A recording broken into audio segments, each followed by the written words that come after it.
제2회 오리엔탈 뷰티 컨퍼런스 개최를 축하드리고 바로 사설 없이 강의 들어가도록 하겠습니다. 올바른 엑서사이즈를 통한 체형관리, 이름이 좀 길죠? 저도 잘 못 외워서 당연히 사회자님께서 좀 길게 말씀을 하셨을 겁니다. 올바른 엑서사이즈라는 게 그냥 체조, 운동, 이게 스트레칭 중에서 동적 스트레칭이 있고 정적 스트레칭이 있습니다. 저희들은 지금 만들어 놓은 게 동적 스트레칭을 가지고 체형을 교정하는 방법입니다. 동적 스트레칭을 가지고 체형을 교정할 때 어떠한 방법을, 어떠한 거를 근거로 가지고 만들었느냐, 이런 개념을 오늘 말씀드리도록 하겠습니다.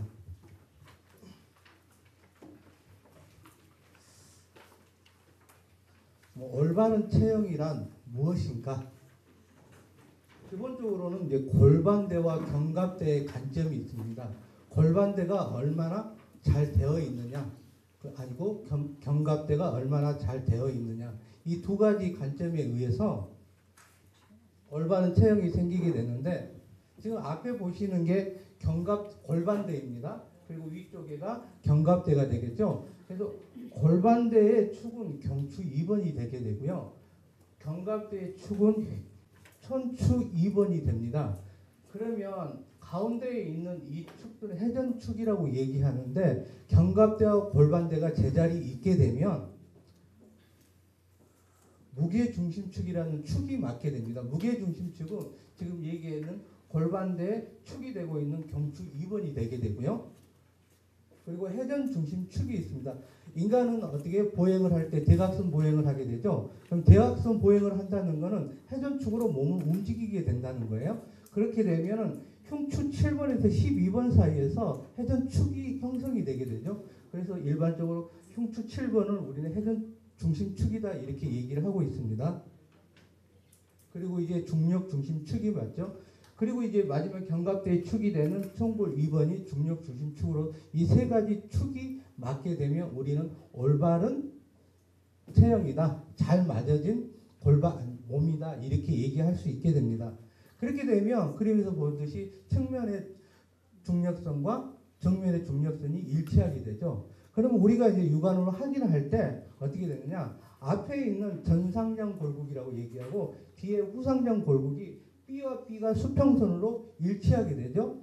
그리고 A선이 수직선이 전상장 골국하고 여기를 치골이라고 합니다. 치골 결합하고 수평선으로 수직선으로 일치하게 되죠. 그리고 나서 치골 결합하고 미골 끝이 수평선으로 일치하는 몸을 갖게 되는 것입니다.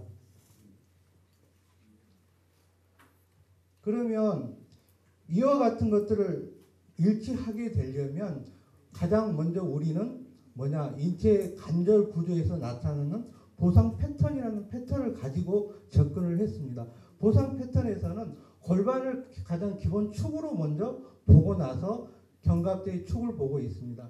그래서 골반에 있는 AS에 따른 하지 관절 보상 패턴, 이렇게 해서 패턴, 정상적인 우리가 살아가는데 정상적인 패턴만 오늘 얘기를 하는 거고요. 이렇게 살아가는데 질병으로 가거나 어떠한 문제, OX 다리가 나타나거나 수알백이 나타나거나 이런 문제들은 비보상 패턴에서 나타나는 경우가 상당히 많습니다. 임상적으로 비보상 패턴은 저희들이 이제 이렇게 임상을 해본 결과 한 18가지 정도 나오고 있는데, 오늘 이제 여러분들한테 소개해 드릴 것은 가장 기본이 되는 보상적인 패턴을 말씀을 드리도록 하겠습니다. 골반이 AS 된다는 것은 그냥 쉽게 골반이 앞으로 이렇게 넘어간다.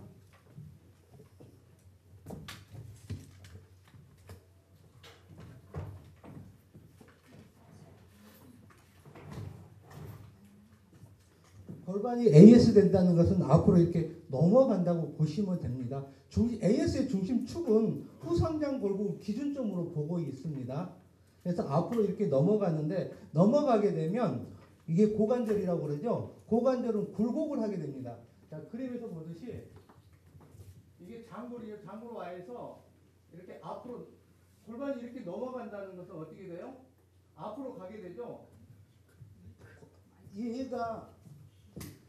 이 좀 어려운 부분이 좀 있습니다. 처음 접하시는 분들은요.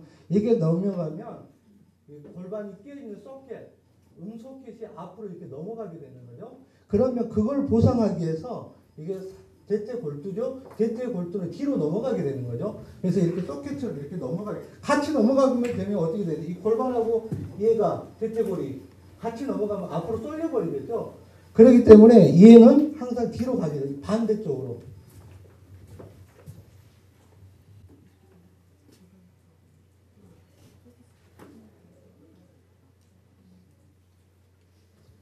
앞으로 넘어가면 얘는 반대쪽으로 가게 되면 여기 샤프트가 되죠.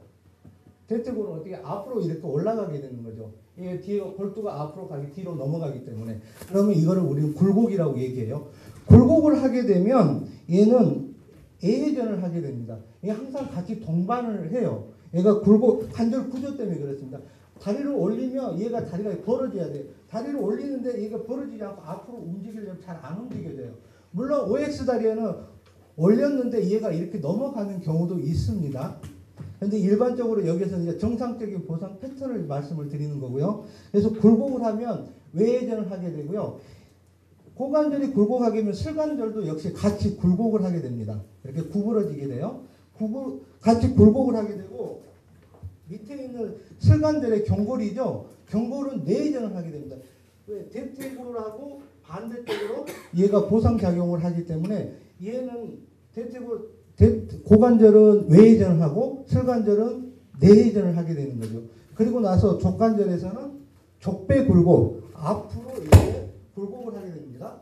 족배 굴곡을 하게 되고요. 족배 굴곡을 하게 되면 항상 같이 갑니다. 이거 그림이 족배 굴곡이죠. 그렇게 되면 발바닥은요 이렇게 바깥으로 가는, 중심선에서 바깥으로 가는 외전을 하게 되죠. 외전을 하게 되고요. 그리고 이제 바닥에 보면은 안쪽으로 이렇게 보면 잘 보이시나요? 족배 굴곡을 하게 되면 자기 발 모양을 해보시면 훨씬 더 기억하기가 쉬울 거예요. 족배 굴곡을 하게 되면 이 종골, 발 끝에 있는 이 뼈는 바깥으로 나갑니다. 애번을 하게 되죠. 애번. 그래서 여기 보시면 외전하고 외번, 그리고 나서 주상골이라는 게 있어요. 여기서 굴곡하게 되면 주상골이 안쪽에 붙어 있죠. 그 애는 해내를 하게 됩니다. 안쪽으로 이렇게 돌게 됩니다. 그래서 항상 족배 굴곡하면 외전, 해내, 해반이 항상 동반하게 됩니다. 그래서 골반의 AS 패턴에 따라서 고관절 굴곡 외전, 그리고 슬관절 굴곡 내전, 그리고 족관절 족배 굴곡, 이런 패턴의 형성이 나타나게 되는 거죠. 만약에 우리가 이제 이 패턴이 정해진다면 고관절이 굴곡하면 굴곡근이 어떻게 돼요? 수축을 하게 되죠. 그걸 저희들이 이제 구심성 수축이라고 얘기를 합니다. 그러면 기랑근인 반대쪽에 있는 근육, 뒤쪽에 있는 햄스트링은 어떻게 되죠? 이완을 하게 되는 거죠. 늘어나게 되는 겁니다. 그걸 원심성 수축이라고 얘기를 합니다. 그래서 구심성 수축은 수축이 되어 있기 때문에 어떻게 늘려줘야 되고, 늘어나 있는 근육들, 원심성 수축되어 있는 근육들은 어떻게 하죠? 잡아당겨서 운동을 시켜줘야 되죠. 그래서 스트레칭 하면 지금 운동, 정적 스트레칭, 그리고 동적 스트레칭, 그리고 나서 근육 운동, 이것들을 통해서도 충분히 체형 교정이 가능하다, 이렇게 말씀드릴 수 있는 겁니다. 그리고 이제 저희들이 또 파시아 편석이라고 해서 편석을 가지고 지금 얘기한 구심성 수축된 근육들을 관리해서 구축이 있거나 단축이 있거나 했던 것들을 늘려주게 되면 어떻게 되죠? 반대적으로 체형을 맞출 수 있는 어떤 한 부분을 담당할 수 있게 된다고 말씀드릴 수 있는 겁니다. 다음에는 AS 패턴에 따라서 상기가 어떻게 변할 것이냐. 골반이 앞쪽으로 넘어갔어요. AS. 그러면 견갑골은 어떻게 되느냐. 같이 만약에 앞으로 따라가면 어떻게 돼? 몸이 이렇게 넘어가 버릴 수 있겠죠. 그래서 얘는 뒤로 넘어오게 됩니다. 그래서 우리는 이걸 하인이라고 얘기해요. 아래로 내려온다고 그래서. 그래서 골반이 AS가 되면 어깨에서는 하인으로 보상을 하게 되는 거죠. 어깨에서 만약에 하인으로 보상을 하게 되면 이것도 역시 마찬가지입니다. 얘가 이렇게 하인으로 내려오면 얘는 상완 골두는 어떻게 죠? 상안골은 이쪽 앞쪽으로 돌게 되죠. 반대쪽으로. 그래서 신전을 하게 되는 건데 이렇게. 신전을 하게 되고 신전을 하게 되면 역시 이것도 내전을 하게 되죠. 그리고 주관절. 주관절에서는 굴곡을 하게 됩니다. 굴곡을 하고 외전을 하게 되고 그리고 나서 뒤에 수관절은 신전을 하게 됩니다. 뒤쪽으로 신전근이 수축하게 되죠.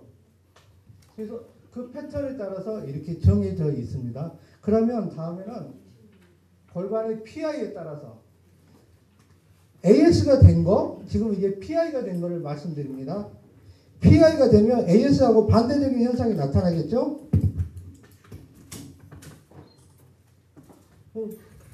고관절에서는 뒤로 신전을 하게 되죠. 반대쪽으로. 신전을 하게 되면 역시 내전을 같이 동반하게 되고요. 내전을 동반하고 칠관절에서는 신전을 했으니까 얘도 같이 신전을 하게 됩니다. 그리고 나서 외전을 동반하고 족관절에서는 밑으로 내려가는 족저굴곡을 동반하게 되죠. 족저굴곡을 동반하게 되면 발바닥이 아까 중심선에서 안으로 들어오는 내전을 일으키게 되고 종골에서는 내번을 일으키게 되고 그리고 주상골에서는 해 안쪽으로 그래서 양쪽에 서서 이렇게 발 안쪽으로 이렇게 만져보면 이쪽에 해된 부분이 튀어나오게 됩니다. 이 올라오면서 구조상 주상골이 이렇게 좀 튀어나온 만약에 이게 해내로 가면 안으로 들어가게 되고 저기 해가 되면은 바깥으로 튀어나와서 만져봐도 해가 AS인지 PI인지 쉽게 구별할 수도 있습니다. 물론 이제 구별하는 방법들은 여러 가지 진단법에 의해서 구별할 수 있는 방법들이 따로 또 정해져 있고요. 그럼 이제 PI에 따라서 어깨는 어떻게 되느냐? 어깨는 거상을 하게 되죠. 골반 아래쪽이 PI를 했기 때문에 이해도 같이 아래로 넘어온다면 몸이 뒤로 넘어지겠죠. 그래서 이해가 앞으로 거상을 하게 됩니다. 거상을 하게 되면 얘는 경관절은 굴곡을 하게 되죠. 굴곡을 하고 외전을 동반하게 되죠. 그리고 주관절에서는 신전을 하게 굴곡이죠. 굴곡 신전을 하게 되고 그리고 내전을 동반하고 그리고 수관절에서는 굴곡을 하게 됩니다. 그래서 정상적으로 우리 몸의 견갑대와 골반대의 패턴이 이렇게 보상적인 패턴. 그러니까 우리가 어떤 문제가 일으키지 않고 우리가 삶을 살아가는데 일어날 수 있는 보상적인 패턴을 얘기합니다. 그래서 보상이라고 하는 것은 뭐를 얘기를 하냐면 정면을 보고 우리 인간이 이렇게 살려면 정면을 보고 살아가야 된다는 거예요. 그럼 예를 들어 목을 다쳤다. 그럼 어떻게 되죠? 이렇게 넘어지겠죠? 그렇게 되면 얘를 보상을 하기 위해서 이렇게 살 수는 없잖아요. 그래서 허리를 치게 되면 이렇게 세워서 정면을 바라보게 되는 거죠. 여기 관절 구조도 역시 마찬가지로 이렇게 잘 살아갈 수 있도록 늘 보상작용을 하는 겁니다. 그 보상작용을 하는 패턴을 찾아서 패턴에 적용해서 만들어 놓은 겁니다. 그러면 체형에 이런 체형이 변화가 일어났다. 그러면 우리는 크게 두 가지 관점으로 봅니다. 저평골에 어떤 문제가 있느냐, 그리고 내장기에 어떤 문제가 있느냐. 물론 여러 가지 관점들이 있기는 하지만 오늘 시간상 저평골에 대한 관점하고 내장기에 대한 관점, 이 두 가지의 관점을 가지고 보려고 합니다.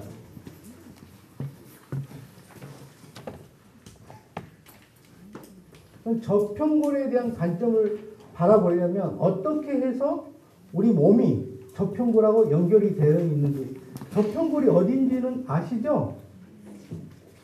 여기 조금 더 저평 나올 겁니다. 깜짝 놀라서 누가 모른다고 하시길래.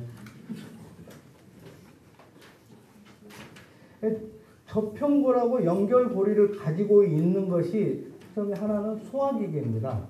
그리고 또 하나는 전척추근막 또는 척추전근막 이렇게 얘기하는 전척추근막이 하나 있고요. 그리고 익상근막 그리고 미골 이것이 우리 몸에서 저평골하고 연결되는 구조로 되어 있습니다. 그러면 소화기계가 어떻게 해서 저평골하고 연결이 되어 있느냐? 지금 그림에서 보듯이 저기 위에 혀가 보이는 거고요. 지금 여기는 항문입니다. 그래서 해부를 해보면 혀하고 항문은 하나의 줄이 끊어지지 않습니다. 양력적인 관점에서는 식도, 위, 소장, 대장 이렇게 나누지만 실제적으로 이렇게 해부를 해보면 혀부터 항문까지 하나로 연결이 되어 있죠. 보통 살아있는 경우 같은 경우는 9m에서 10m 정도 된다고 합니다. 길이가. 그렇지만 이제 죽어 있고 이렇게 말라 있으면 한 3m 정도 길이가 나오는 겁니다. 얘가 이제 한 3m 정도 나올 겁니다. 그러면 이 소화기계를 싸고 가는 막이 지금 여기 보면 식도입니다. 식도인데 식도를 싸고 있는 인두수축근이라는 근육이 있어요. 인두수축근을 싸고 올라가면서 그 근막을 우리는 인두결절근막이라고 얘기를 해요. 이 결절근막을 타고 올라가서 여기가 볼근이 있어요. 볼에 있는 이거 볼인두근막이라고 해요. 볼근막을 타고 같이 올라가서 여기가 부계범장근이라는 근육이 있습니다. 이렇게 보면 소화기계 이게 타고 올라가서 인두수축근, 인두결절근막하고 만나서 여기에 보면 저평골에 유리연골 결합이라는 곳이 있습니다. 거기에 올라가서 부착이 됩니다. 거기가 어디냐면요.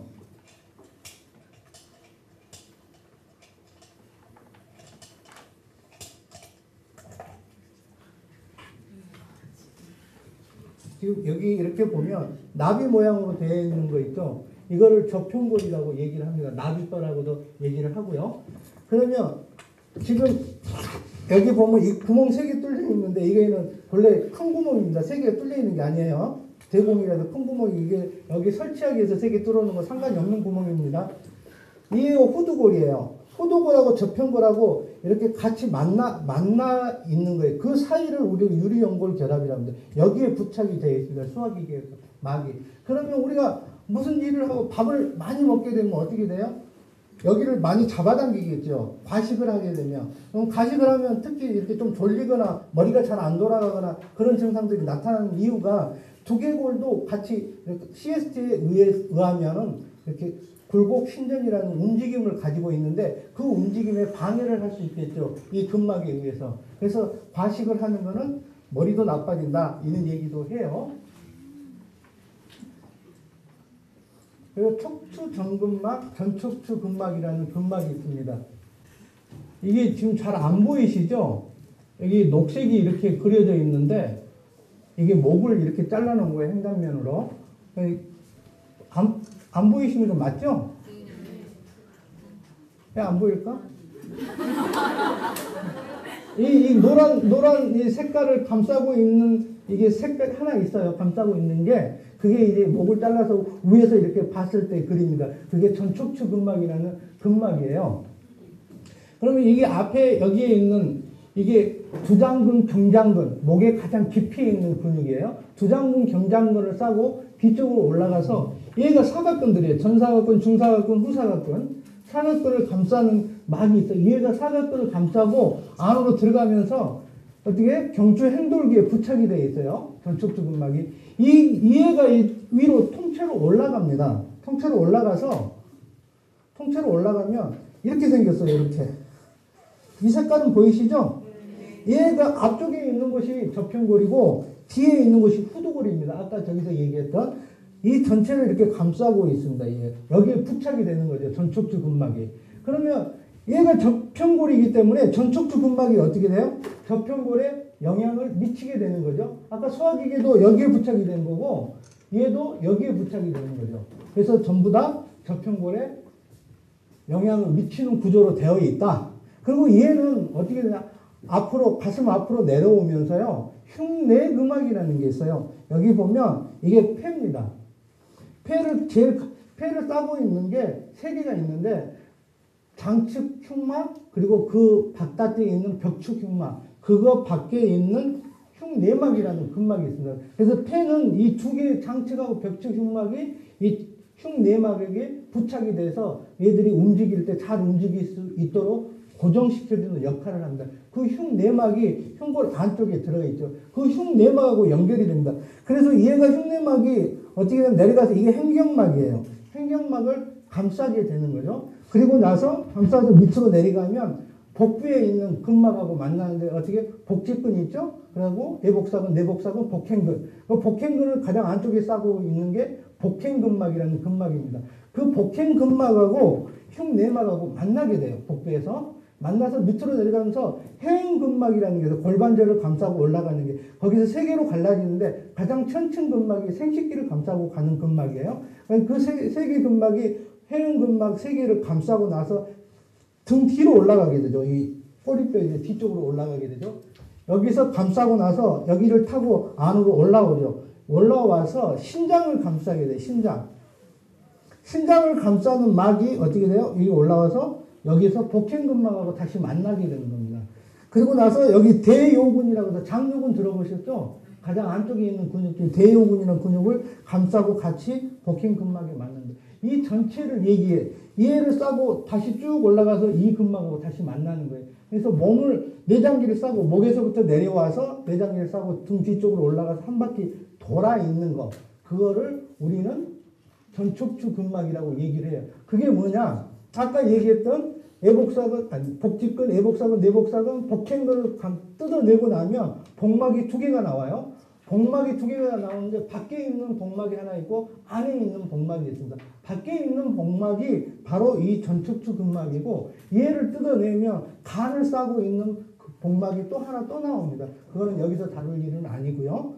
그래서 전척추 근막도 결국은 이런 내장기들을 감싸고 올라와서 저평골에 연결이 돼서 우리의 저평골에 영향을 준다. 이렇게 보시면 되고요. 익상근막이라는 겁니다. 익상근막은요. 여기가 목입니다. 목에 있는 총경동맥이라고 들어보시죠? 내경정맥, 미주신경. 이 세 개를 감싸고 이렇게 연결이 되어 있는 근막입니다. 얘가. 이게 목 안쪽에 있어요. 그런데 이 근막은 심장을 감싸는 심낭막하고 맞나요? 그러면 얘가 밖에 있는 상대 정맥이죠? 그리고 이게 대동맥. 여기 빨간 거. 대동맥하고 상대 정맥을 타고 목 위로 올라가요. 목 위로 올라와서 얘하고 만나는 거지, 얘가. 그래서 심장을 싸는 막이 결국은 올라와서 어디까지 오느냐? 여기 와서 여기에 붙습니다. 지금 이게 후두골이고 아까 말했던 저평골이고 거기 사이 유리연골결합에 부착이 되는 거예요. 그래서 소화기계도 거기에 부착되지, 전척추 근막도 거기에 부착되고 심장도 거기에 부착이 됩니다. 밥을 많이 먹으면 심장이 잘 안 뛰어요. 얘가. 왜? 쟤가 잘 못 움직이기 때문에. 얘가 또 저평골에 부착이 되어 있고 저평골 어떻게 굴곡과 신전을 한다고 그랬죠. 그럼 우리가 저기 옛날 어렸을 학교 다닐 때 운동장에 여름에 한참 오랫동안 서 있으면 쓰러지죠. 그걸 왜 그러냐면 이 전척추 근막의 움직임이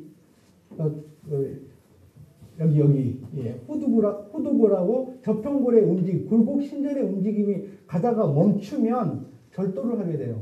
왜? 심장이 못 움직입니다. 그래서 돌연사 같은 경우도 얘 움직임이 멈췄기 때문에 돌연사가 나타나는 거예요. 그런데 움직이면서 떨어지면 부딪히게 되죠. 그렇게 되면 얘가 다시 뛰기 때문에 살아난다고 보는 거죠. 그런 관점이 전체의 관점은 가지고 있는 건 아니고 그런 가정 중에 몇 프로의 이런 관점이 있다.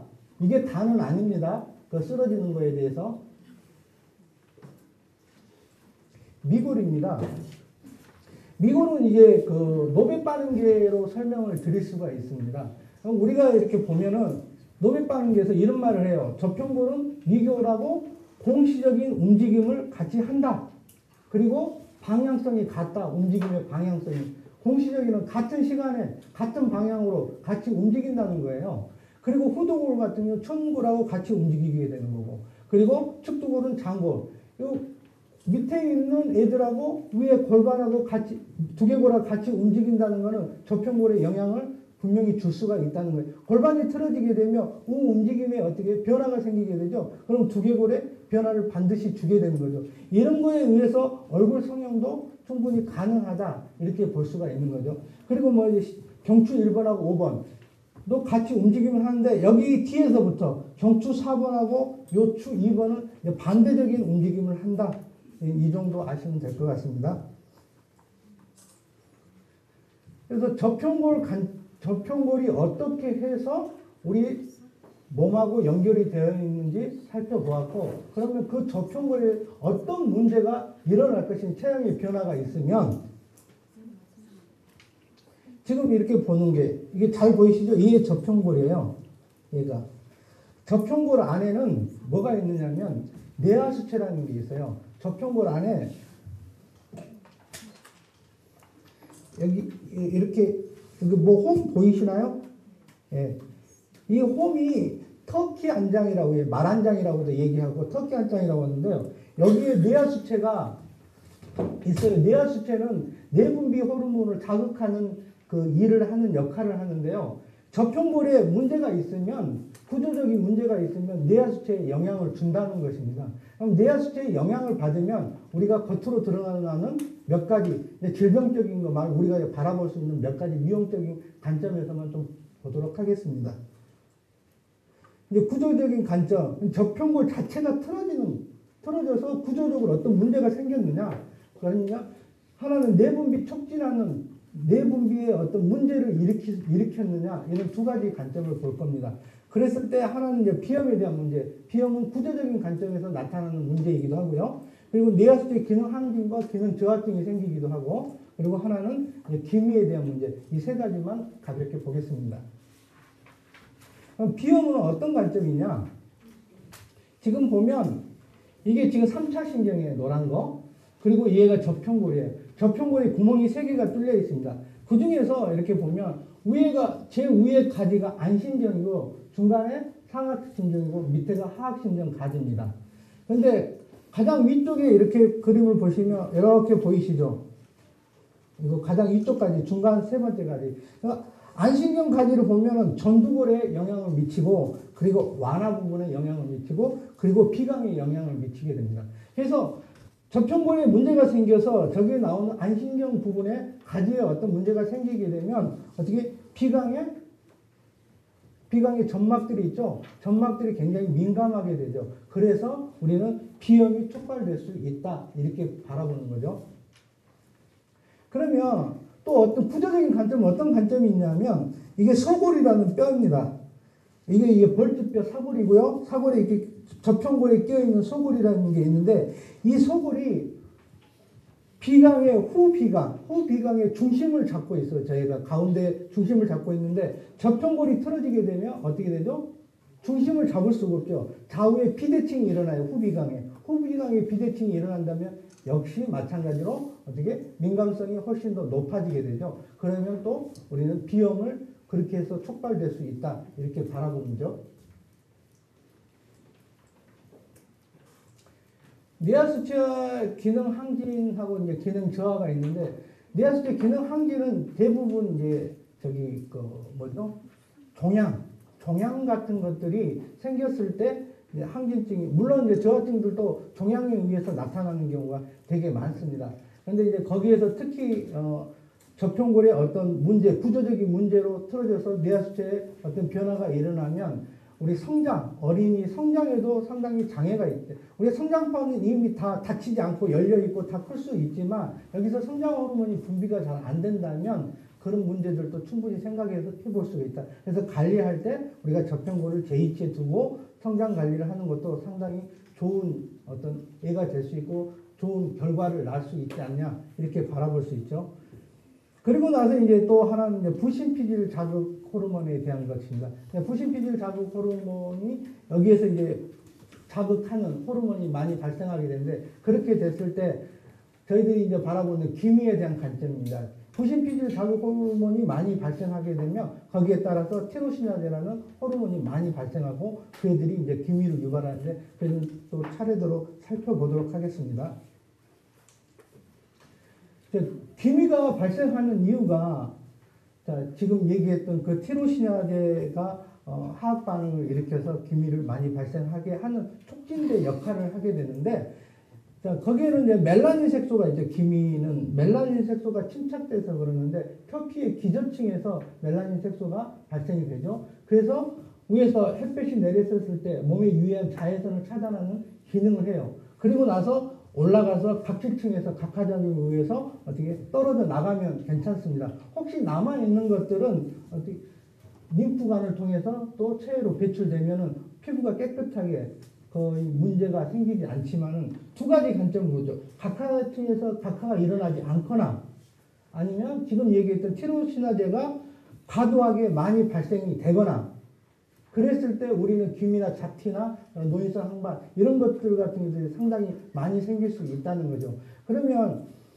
각하작용이 일어나지 않는다는 것은 근육의 할주, 우리가 말하는 지금 얘기하는 그런 근막의 할주들이 잘 일어나지 않았던 것. 근막의 할주가 잘 일어나지 않았다는 건 뭐냐? 견갑골이나 골반대가 제2치에 있지 않았다는 겁니다. 그럼 체형이 제2치에 있지 않다는 것은 움직임에 변화가 생겼다는 거고, 움직임에 변화가 생기면 당연히 할주가 일어나지 않고 각하작용이 떨어진다는 거죠. 그래서 잘 움직이게 하는 방법, 그 체형을 교정하는 방법이죠. 그 방법도 이제 여러 가지 방법들이 있겠죠. 지금 얘기했던 저희들이 하는 체조를 통해서도 가능하고, 또 저희들이 이제 새롭게 만들어 놓은, 저희 다음 시간에 이제 김재현 교수가 하는 파시아 분석이라는 평석을 가지고 또 새롭게 만들어낸 근막 관리하는, 그런 것들도 할주하기 위해서 체형을 제자리에 놓고 잘 근막에 할주할 수 있도록 하는 개념이 도입된 것입니다. 자, 여기서, 그리고 이제 그 티로시나제가 많이 나오는 거는 부신피질 호르몬이 뭐에 의해서 자극을 많이 받냐면 스트레스에 의해서 자극을 많이 받습니다. 그래서 스트레스가 많이 받는 사람들도 역시 티로시나제가 많이 발생될 가능성이 높죠. 그러면 그 스트레스를 우리 몸에서 키워주는 게 굉장히 중요하죠. 그것들도 역시 여러 가지 받는 것들을 없애는 것도 있지만은 스트레스를 받기 전에 내 몸의 움직임이 활성화가 되면 스트레스를 받아도 남들보다 저항력이 훨씬 더 강하다 볼 수 있는 거예요. 그것도 역시 저희들 입장에서는 견갑대와 골반대가 제2치에서 잘 할주하게 되면 호르몬 변화나 움직임들, 그리고 몸의 미세손상들이 줄어들기 때문에 이런 것들을 전부 다 예방할 수 있는 어떤 중요한 기초석이 될 수 있다, 이렇게 바라봅니다. 체형 변화로 인해서 내장기가 어떻게 변화가 되는지, 내장기의 관점을 바라볼 겁니다. 그래서 이제 골반이 AS나 TI에 의해서 내장기가 어떻게 변화되는지, 첫 번째는 이제 간의 움직임 제한으로 인해서 행정막 제한이 있고, 또 그걸로 인해서 혈액순환의 문제, 이런 것들이 일어날 수 있다. 두 번째는 간 12장인대 문제에서 소화에게도 역시 문제가 생길 수 있다, 이렇게 볼 수 있고요. 세 번째는 이제 비장축에 어떤 문제도 생길 수도 있다. 그리고 체기와 식도염, 우리가 자꾸 체하는 거, 그리고 식도염들도 이런 골반의 어떤 변화에 의해서 나타난다. 그리고 임신의 문제도 골반의 변화에 의해서 임신을 잘 할 수 있느냐, 잘 못하느냐, 이런 문제도 지금 하나씩 살펴보도록 하겠습니다. 간이 이제 움직임 제한으로 해서 행정막에 제한이 오고, 행정막에 제한이 오면 혈액순환에 제한도 온다. 자, 뭘 얘기하느냐면, 그러니까 이게 대장이죠. 대장의 상인결장입니다. 이게 골반이고요. 골반이 만약에 앞으로 이렇게 많이 기울었다. 이렇게 기울었다. 그러면 어떻게 돼요? 이 골반 안에는 장골근이라는 근육이 있습니다. 그러면 그애가 이제 장골근막인데, 그 근막에 이게 맹장이에요. 맹장 주름이라는 인대 조직에 의해서 여기에 부착이 되어 있어요. 장골 안쪽에. 이게 부착이 돼서 얘가 넘어가면 얘가 끄집어 당겨지게 되죠. 그렇게 되면 어떻게 상행결장은 간 뒤쪽에 가서 간하고 직접 부착이 되어 있어요. 인대 조직으로. 그러면 간을 끄집어 당기게 돼요. 그렇게 되면 얘가 간입니다. 위쪽에 있는 게 행정막이에요. 간이 싸는 막이 행정막 밑을 싸고 있습니다. 아까 얘기했던 전척추 근막에서 흉내막이라고 했죠. 흉내막은 여기서 내려오면서 행정막 위를 감싸고 있고요. 얘는 간을 싸고 있는 막은 행정막 밑을 감싸고 있습니다. 그러면 두 개 다 영향을 주지만 우리가 지금 여기서 바라보는 관점은 간의 관점입니다. 골반이 앞으로 기울어져서 상행결장이 잡아당겨지면 간이 앞으로 당겨지게 되죠. 그렇게 되면 어떻게 돼요? 행정막이 영향을 미치게 됩니다. 우리가 호흡을 하게 되면 어떻게 돼요? 행정막이 아래로 내려오던가 행정막이 위로 올라가죠. 오르락 내리락 해서 호흡을 하게 되는데, 그렇게 되면 어떤 현상이 일어나느냐면, 여기 보시면 왼쪽에는 대동맥이 있고요. 복대동맥이 있고, 오른쪽에는 정맥이 있어요. 그러면 흉곽 안에 우리가 숨을 들이마시면 음압이 형성이 돼요. 그리고 나서 복강에 압력을 전달하게 되죠. 그러면 행정막이 내려오면서 어떻게 복압에 의해서 내장기 밑으로 내려가면서 여기에 자극을 주게 되는데, 자, 대동맥은 안에 어떤 판막이 없죠. 그러면 안에서 복막에서 압력이 형성이 되게 되면 누르면 어떻게 돼요? 피가 밑으로 내려가게 됩니다. 그런데 정맥은 안에 탁막이 있어요. 역류하지 못하도록 되어 있습니다. 그리고 복압이, 행경막이 내려오면서 복압이 형성이 되면 피가 어떻게 돼요? 위로 내려가지 못하게 그 압력에 의해서 위로 올라가게 되죠. 그래서 순환이 일어나게 됩니다. 그래서 우리가 심장에서 밀어서 혈액순환이 이루어지는 것도 있지만 우리가 호흡을 통해서 이 행경막의 움직임을 통해서 혈액순환을 도움을 받게 되는 거죠.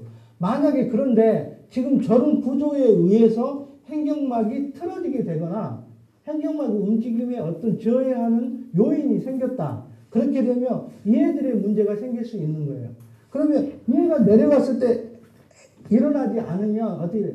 얘들은 덜 내려가지만 정맥 같은 거는 못 올라올 수가 있어요. 우리가 아까 얘기했던 것 임산부들이 그 임신을 해서 5주 이상이 이렇게 지나게 되면 정맥류가 생긴다고 얘기를 했잖아요. 걔들이 뭐냐면 아이가 차고 올라오면서 행경막에 문제를 생길 수 있어요. 물론 당연히 아이가 생겨서 여기를 직접적인 혈관을 눌러서 생기는 경우도 있지만은 이 복압에 문제가 생겼기 때문에 그런 현상이 일어나는 경우가 훨씬 더 많습니다. 그래서 정맥류를 치료하는 것은 복부를 치료해야 되는 거예요. 여러분들 복부 관리는 굉장히 중요한 겁니다. 그래서 복부 관리는 정맥류뿐만 아니라 얘가 싸고 있는 것은 앞에가 있지만 뒤에 있는 근막하고 전부 다 만나게 된다. 그래서 또 얘들은 안으로 들어가는 내장기 근막하고도 만나기 때문에 복부 관리는 굉장히 중요하죠. 기본적으로 미용에서 복부 관리를 하지 않는다면 이거는 조금 미용을 안 하는 거하고 마찬가지일 정도로 굉장히 중요한 역할을 해요. 만약에 하지 않으셨다면 한번 해보세요. 굉장히 차이가 많습니다. 복부 관리는.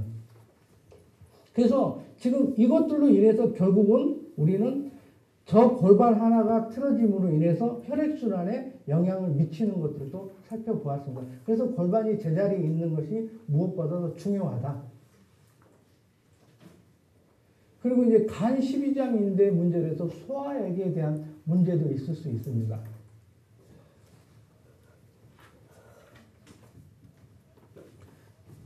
자, 이게 왼쪽 골반, 얘가 오른쪽 골반이죠. 자, 왼쪽 골반이 예를 들어서 하면 똑같습니다. 아까 얘기했던 것처럼 앞으로 숙여지면 얘도 잡아당기면 얘는 어디에 부착이 되어 있냐면 이렇게 보면 피장에 이렇게 부착이 되어 있습니다. 피장하고 같이 부착이. 그러면 잡아당기면 피장의 움직임이 달라져요. 그럼 피장은 어떻게 되어 있냐면 지금 여기 보시면 피장, 체장, 12지장 이렇게 하나의 축으로 되어 있습니다. 그러면 얘가 여기 중심이 높고 시소처럼 얘가 잡아당기면 골반은 항상 이런 게 있습니다. 두 개 다 AS, 두 개 다 PI, 두 개 다 앞으로 넘어가는 거나 두 개 다 뒤로 넘어가거나 있습니다. 분명히. 그렇지만 두 개 다 앞으로 넘어가도 그 중에 꼭 하나는 앞으로 가고 하나는 뒤로 갑니다. 그래서 어떤 현상이 일어나냐면 얘가 잡아당기면 얘가 놔줘서 올라가게 되고 얘가 잡아당기면 얘가 놔서 올라가게 됩니다. 그래서 어느 쪽이 잡아당기든 간에 이 축이 틀어지게 되는 거예요. 비장축이. 그러면 비장축이 틀어지면 어떤 현상이 일어나느냐. 자, 위쪽에 있는 게 담낭즙이 들어오는 것이고 이거 안쪽에 있는 게 체장즙이 들어오는 것이에요. 그래서 얘가 음식이 위에서 12지장으로 들어오죠. 그러면 어떻게 돼요? 얘가 소화액이 들어와서 한 20여 가지 정도 나온다고 그래요. 거기에서 12지장으로 쏴줘요. 그러면 12지장에서 잘 문제서 소장으로 내려가서 소장에서 영양분이 흡수되죠. 그런데 얘가 축이 틀어지게 되면 여기에 문제가 생길 수 있어요. 공급하는. 체장 라인에서 공급하는 게 문제가 될 수 있고 담낭에서 공급하는 게 문제가 될 수 있어요. 그러면 우리가 탄수화물 같은 경우는 위에서나 저기 혀에서 나오는 그런 호르몬, 효소에 의해서도 소화 효소가 되죠. 물론 췌장에서도 나와요. 그렇지만 여기에서 이제 중요한 것은 단백질이나 지방에 대한 효소, 그 소화에 대한 문제들인데 여기가 이렇게 문제가 되면 우리가 이런 단백질을 너무 많이 먹었거나 지방을 너무 많이 먹으면 소화가 잘 안 되는 경우. 일반적인 음식들을 좀 가볍게 먹으면 괜찮은데 고기만 먹으면 소화가 잘 안 된다. 물론 어떤 분들은 이제 체질에 의해서도 볼 수 있지만 이런 구조적인 문제에 의해서도 그런 문제들을 충분히 일으킬 수 있다. 그래서 결국은 골반이 관리가 잘 되어 있어야지만이 소화하는데도 문제가 없다. 이런 관점으로도 바라볼 수가 있는 겁니다.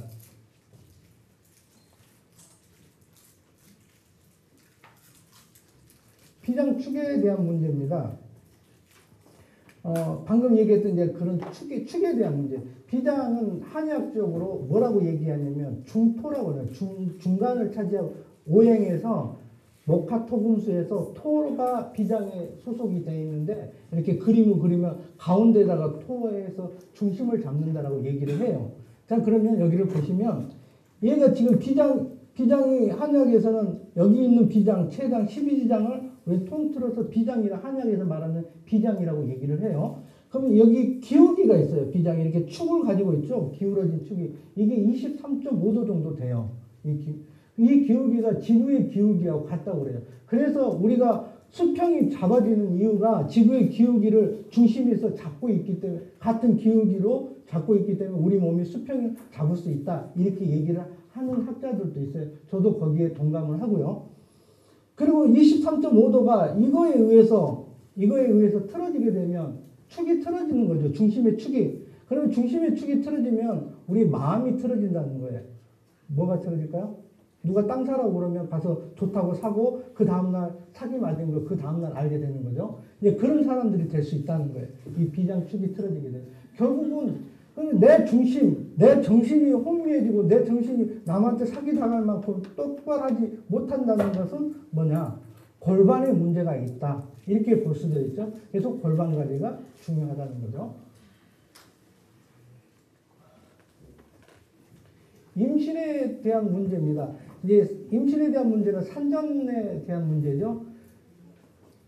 착상을 하려면 아이가 착상을 한다는 건 어디에 했냐면 5분 휴식이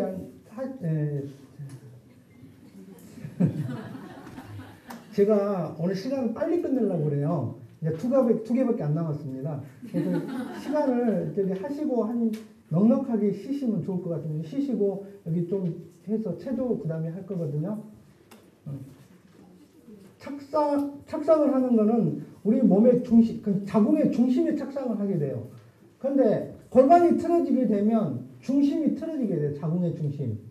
얘가 여기서 나팔관을 통해서 와가지고 어디게 돼요? 자궁 내막을 뚫고 들어가서 자궁 중심에 착상을 해야 되는데 중심이 만약에 여기 아니고 여기쯤 된다고 생각해봐요. 그럼 아이가 여기에 착상을 하게 되겠죠? 만약에 더 많이 틀어지면 체의 임신도 물론 지금 얘기하는 거는 제 관점이고 여기 해부학적인 관점이에요. 호르몬적인 것들도 분명히 있습니다. 그거를 제외한 상태에서 말씀을 드리는 겁니다. 그랬을 때 여기나 우리 집이 한 500평 되는데 아이한테 10평짜리 화장실에서 살라고 그러면 물론 화장실이 10평이지는 않지만 10평짜리 화장실에 살려면 얼마나 불편할까요? 그래서 이렇게 골반이 틀어진 상태에서 좁은 공간에서 아이가 착상을 하기 위해서 거기서 10개월 동안 크는 동안에 여러 가지 문제들이 생기는 이유가 그런 이유들이지 않느냐 이렇게 추측을 해볼 수 있는 거죠. 그래서 결혼하기 전에는 먼저 혼수품으로 골반 관리를 하고 가야지 그게 대한 자기 자손한테도 그렇고 에스테틱 돈도 벌기 위해서 이거 붙여놓고 이렇게 하실 필요가 있어요. 이거 굉장히 정말 중요하다고 생각해서 이 시간에 말씀드리는 겁니다.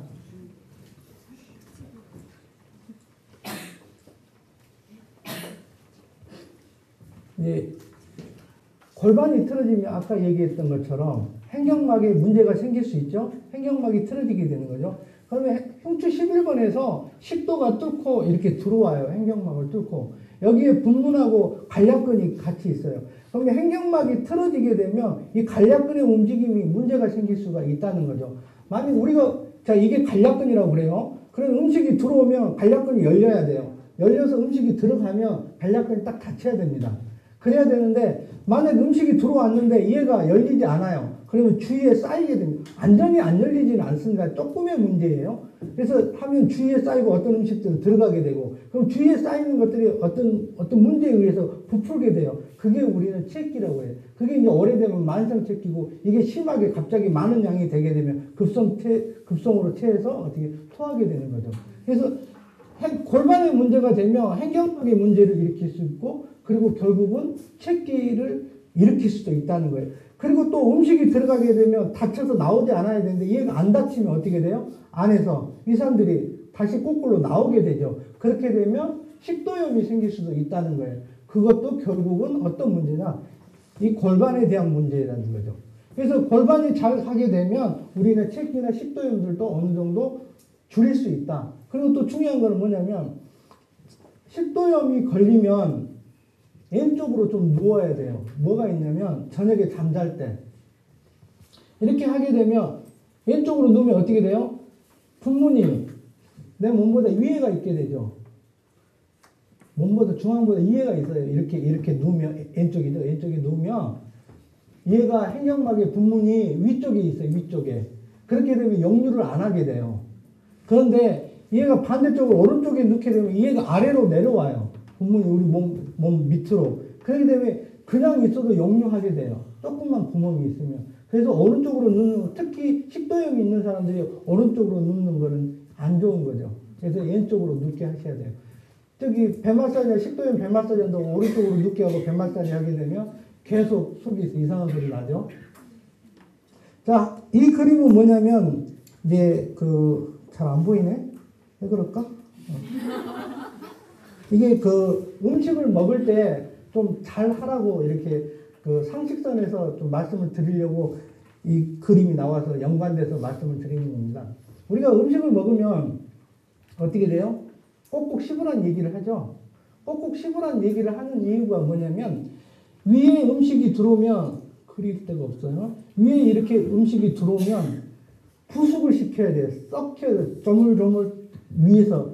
만약에 우리가 잘 먹어서 혀로 꼭꼭 씹어서 위로 넣어주면 그 부숙시키는 시간을 단축을 시킬 수 있고 이 위가 좀 더 부담을 덜 가질 수 있어요. 그래서 꼭꼭 씹어서 잘게 해놔야지만이 이 안에서 부숙을 썩히고 죽을 만들 때 잘 만들 수가 있어요. 그리고 나서 얘가 내려가야지만이 훨씬 더 소화 시간도 빠를 뿐만 아니라 소화도 훨씬 더 잘 되죠.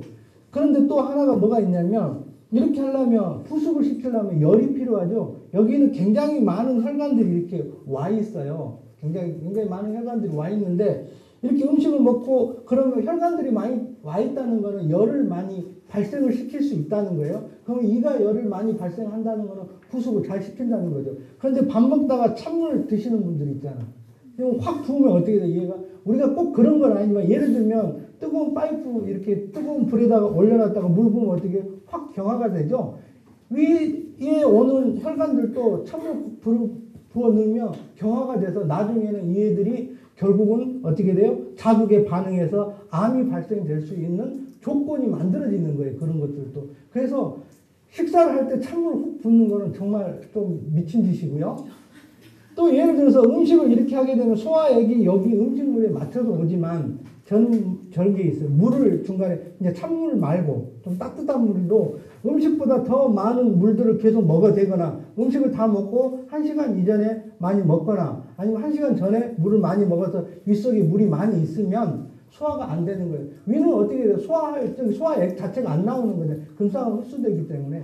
그래서 여기 희석이 돼버리는 거예요, 소화가. 그래서 물을 많이 먹게 되면 소화가 잘 안 일어나고 결국은 위에 부담을 되고 이것들이 나중에 어떤 다른 문제로 일으킬 수도 있죠.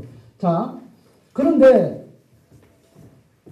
여기가 얘가 식도예요. 뒤에가 기관지예요.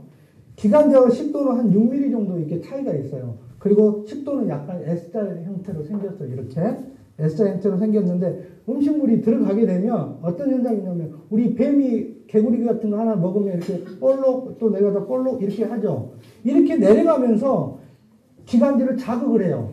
그러면 기관지 안에 있는 섬모들이 움직임을 하면서 안에 있는 가래들을 배출을 하게 돼요. 우리 여러분들이 감기 걸려서 특별하게 많은 것들이 걸려서 배출할 때는 큰 기침을 해서 배출을 하지만 평상시에는 안 하시잖아. 모르시잖아. 어떻게 되느냐면 얘들이 음식을 먹을 때마다 자극을 해서 나와서 식도로 그냥 넘어와요. 기관지에서. 기관지 안쪽에 있잖아요. 그래서 그냥 이렇게 넘어와서 소화돼서 없어져 버리는 거예요. 그래서 여러분들이 안에서 자기들이 알아서 해주기 때문에 소용이 없기 때문에 여러분들 모르고 지내지만 만약에 이와 같이 이렇게 뱀처럼 쭉쭉 이렇게 해서 기관지를 자극하지 못하고 급하게 먹으시는 분들 있잖아요. 쭉 내려가게 되면 기관지를 자극을 못하는 거예요. 그러면 기관지에서 있던 어떤 안 좋은 것들, 예를 들어 가래 같은 것들이 배출이 안 되면 결국은 기관지도 손상을 받게 되는 거예요. 그래서 밥 빨리 먹으면 기관지도 나빠진다. 그러니까 밥은 천천히 한 번 삼키고 한참 있다가 또 있다가 삼키고 또 있다가 삼키고 그래서 저하고 밥 먹는 사람은 신경질 내요. 빨리 가고 싶어서. 그래서 그런 현상들이 부작용이 있기는 하지만 그래도 건강하게 사시려면 밥을 천천히 먹어야 된다. 밥 먹기 전에 탄수화물이 소화하는 시간이 보통 1시간 반 정도라고 얘기해요. 그래서 물 먹는 시간도 전후 시간은 1시간 반 정도 해요. 근데 1시간 반 기다리니까 목말라서 죽겠더라고. 그래서 한 1시간 정도. 전에 1시간은 물 안 드시고 후에 1시간 정도 물을 좀 덜 드시는 것이 좋다. 그리고 음식을 먹고 어떻게 돼요? 나가서 운동을 하죠. 나가서 운동하면 어디 아파요? 여기 아프잖아요. 이쪽이 피장. 아까 그림 봤던 이쪽에 있는 비장이 뭐냐면 비장이 하는 일이 여러 가지 일이 있는데 그 중에서 혈액을 저장하는 역할도 해요. 그런데 지금 밥을 먹으면 어떻게 돼요? 모든 혈액들이 소화기계로 가죠. 지금 가 있단 말이에요. 그러면 여분의 혈액이 없어. 그럼 가서 막 턱걸이하고 달리기하고 여자친구하고 나 잡아봐라 이거 하면 어떻게 돼요? 피로하잖아요. 혈액이. 그러면 부족한 혈액을 여기서 짜내는 거예요. 비장에서 주다가 더 이상 안 되면 여기가 아프기 시작하는 거예요. 너무 심하게 짜면. 그래서 밥 먹고 나서는 가벼운 산책은 괜찮지만 나 잡아라 하는 정도의 띵뛰기 같은 거 하시면 별로 썩 좋지 못하다. 자, 이렇게 해서 제가 준비하는 거는 이제 다 끝났습니다. 그래서 결국은 이제 제가 다시 한번 강조하지만 우리가 잘 살려면 골반이 똑바라야 되고 골반이 똑바라지면 어깨가 똑바라지고 그렇게 되면 우리 몸이 편해진다는 거예요. 편해진다는 건 잘 움직여진다는 거예요. 그렇게 되면 어떻게 해요? 미세 손상들이 줄어들고 없는 거예요. 그래서 활동을 잘 할 수 있어요. 급하게 움직일 수도 있고. 그래서 그렇게 하는 것들이 우리가 그래도 조금 더 행복한 삶을 살 수 있지 않냐. 그러니까 그 행복한 삶을 주는 게 바로 조금 도움이 되는 게 올바른 엑서사이즈입니다. 얘들은 저희들이 임상을 해봤을 때 한 70% 정도의 체형 교정 효과가 있습니다. 그리고 이거 말고 컴펜파시아라고 해서 컴펜파시아 엑서사이즈라고 해서 이거 다음 단계로 조금 더 센 게 있습니다. 그거는 한 85% 정도 나옵니다. 그리고 나서 안 되는 것들이 있죠. 그런 것들은 교정이 필요하거나 다른 것들이 좀 필요하게 되는 거죠. 그래서 지금 우리 보상근막 패턴 협회 교육팀장을 맡고 있으시고요. 그리고 올바른 한의원의 한방 클리닉, 스포츠 클리닉의 실장님으로 계신 분 나오셔서 조금 이따가 하실 건데 한 10분 정도 쉬었다가 근데 어떻게 하실 거냐면 한 5분 정도 나오셔서 지금 여기서 다 일어서서 하시기에는 공간이 좀 좁을 것 같아요. 그래서 5분만 나오셔서 여기서 배우고 나머지는 거기서 메모하셔도 됩니다. 여기 PPT가 있으니까요. 자, 그럼 한 10분 정도 쉬었다가 다시 시작하도록 하겠습니다. 감사합니다.